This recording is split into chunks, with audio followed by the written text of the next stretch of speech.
La conceptualisation du capitalisme et de ses effets sur la subjectivité par Gilles Deleuze et Félix Guattari suggère en effet l'émergence de conditions sociétales qui pourraient s'apparenter à une forme de psychose collective ou de schizophrénie.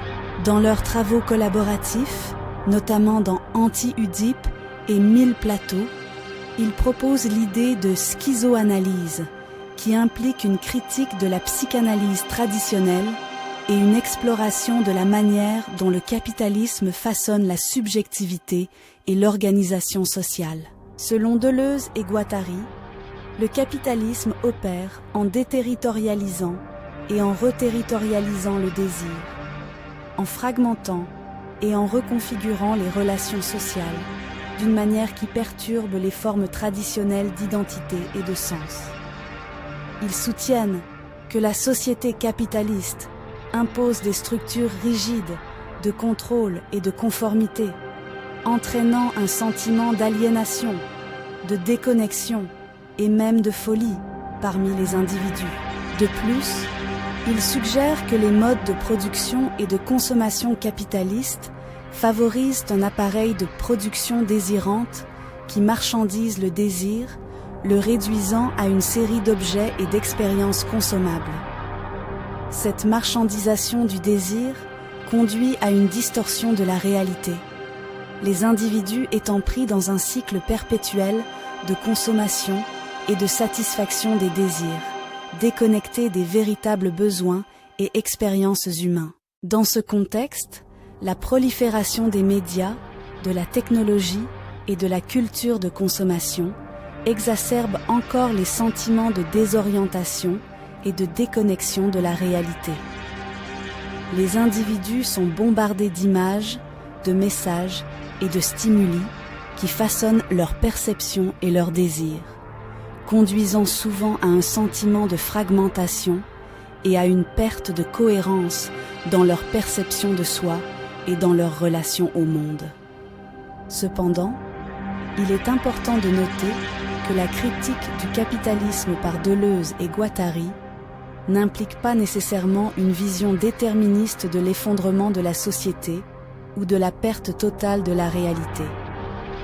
Au lieu de cela, ils offrent un aperçu de la manière dont le capitalisme façonne la subjectivité et les relations sociales, nous invitant à reconsidérer nos hypothèses sur l'identité, le désir et la nature de la réalité. En résumé, selon Deleuze et Guattari, le capitalisme contemporain peut en effet être considéré comme contribuant à un sentiment collectif de psychose ou de schizophrénie, dans la mesure où il perturbe les formes traditionnelles d'identité et de sens, marchandise le désir et favorise un sentiment de déconnexion de la réalité. Cependant, leurs travaux suggèrent également la possibilité de résistance et de transformation, nous invitant à imaginer des modes d'existence alternatifs au-delà des contraintes de la société capitaliste. Je me suis retrouvé plongé dans une exploration philosophique qui m'a amené à examiner de manière critique les interprétations de Sigmund Freud sur le sadomasochisme et la pulsion de mort.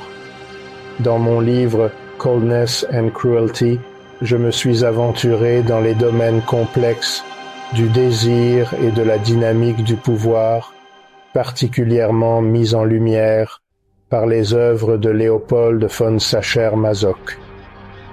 Alors que les théories de Freud ont indéniablement jeté les bases de la compréhension de la sexualité humaine et de l'inconscient, je n'ai pu m'empêcher de remettre en question sa conceptualisation du sadomasochisme et de la pulsion de mort.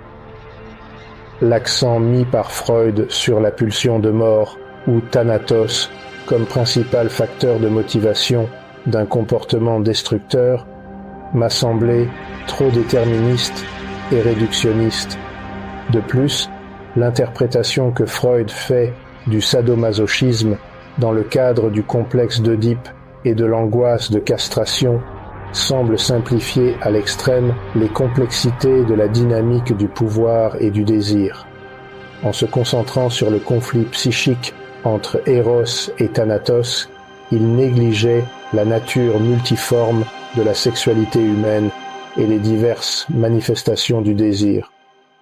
Dans Froideur et cruauté, j'ai cherché à offrir une perspective alternative qui transcendait la psychanalyse freudienne et approfondissait les nuances du désir sadomasochiste. En m'appuyant sur les travaux de Sacher-Masoch et d'autres philosophes, j'ai exploré comment le désir opère au-delà des limites de la moralité conventionnelle et des normes sociétales. Plutôt que de considérer le sadomasochisme comme une simple expression de conflits psychologiques non résolus, j'ai proposé qu'il incarne une profonde affirmation du désir et des relations de pouvoir. Les pratiques sadomasochistes, à mon avis, transcendant les oppositions binaires, plaisir et douleur, domination et soumission, révélant la fluidité et la complexité du désir humain. Essentiellement, ma critique de l'interprétation freudienne du sadomasochisme et de la pulsion de mordance, Freuder et cruauté, visait à libérer le désir des contraintes de l'orthodoxie psychanalytique. En m'intéressant aux travaux de Sacher-Masoch et d'autres penseurs, j'ai cherché à découvrir les potentialités subversives du désir et à remettre en question les compréhensions conventionnelles de la sexualité humaine. Froideur et cruauté de Gilles Deleuze explore les subtilités du sadisme et du masochisme, offrant une exploration profonde du désir, des dynamiques de pouvoir et de la subjectivité. Le titre lui-même suggère un contraste saisissant entre ces deux phénomènes, soulignant leurs manifestations distinctes dans le domaine de la sexualité et de la psychologie.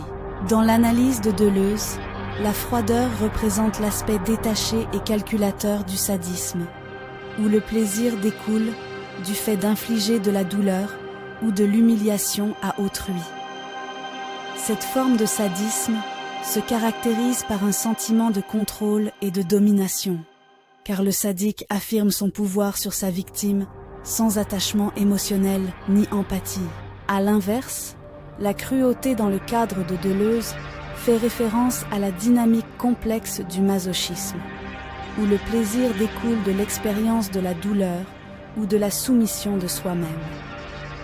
Le masochisme implique un abandon de pouvoir et d'autonomie, souvent accompagné de rituels ou de scénarios élaborés qui facilitent l'expérience de la souffrance comme source de plaisir. À travers son examen du sadisme et du masochisme, Deleuze cherche à remettre en question les interprétations psychanalytiques traditionnelles, en particulier celles de Sigmund Freud. Il soutient que le sadisme et le masochisme représentent des modes distincts de désir et de subjectivité, chacun avec sa propre logique et sa propre dynamique. De plus, l'exploration de ces concepts par Deleuze s'étend au-delà du domaine de la psychologie individuelle pour englober des dimensions sociales et culturelles plus larges. Il situe le sadisme et le masochisme dans le contexte des relations de pouvoir, des dynamiques de genre et des normes sociétales, solignant comment ces phénomènes sont façonnés et reflétant des structures sociales plus larges. En fin de compte, le sentiment de froideur et de cruauté dans l'œuvre de Deleuze résume l'interaction complexe entre désir, pouvoir et subjectivité. En disséquant la dynamique du sadisme et du masochisme, il offre un aperçu profond des subtilités de la sexualité humaine et de la psychologie, invitant les lecteurs à reconsidérer leurs hypothèses sur le plaisir, la douleur et la nature du désir.